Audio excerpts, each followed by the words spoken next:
তারপর ইয়াংম্যান কটা মাল পটালে? প্রোটেকশন ইউজ করি না বলে কেউ আমায় পাত্তা দেয় না আঙ্কেল। তাহলে আমার গল্পটা শোনো। डाउन टू अर्थ बंदा, down to earth. In the year 1982 সবে মাত্র হ্যান্ডেল মারা শিখেছি, কিন্তু মানে যতই মারছি মাল বেরোচ্ছে না।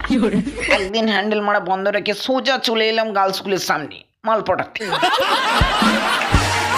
যা হোক করে একটা ঝুলন্ত মাল তুলে সোজা নিয়ে চলে গেলাম ওয়তে। জামাটা খুলে উত্তেজিত হয়ে প্যান্টের চেনটা খুলতে গেলাম, বিচিটা প্যান্টের চেনে আটকে গেল।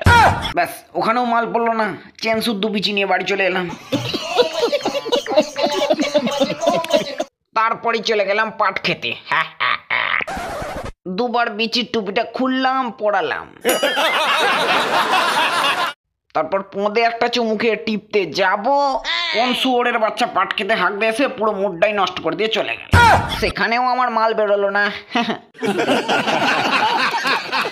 কি করি ভাবছি যে এমন একটা জায়গা ঠিক করব যেখানে আমাদের কেউ ডিস্টার্ব করবে না।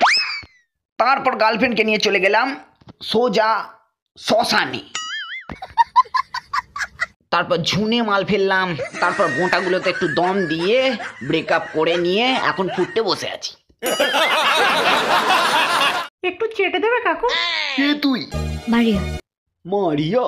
আমার বানা দাঁড়ায় না, তুমি অন্য কোথাও দেখো। আপনি কি মশাই? ওর নাম মারিয়া, আপনাকে মেরে দিতে বলেনি।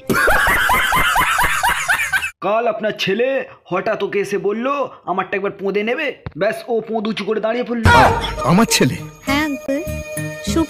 এরকম একটা মেয়ে যদি আমার ব্যাটার বউ হতো। শুনুন, ও প্রেগনেন্ট, পোঁদে নিয়ে।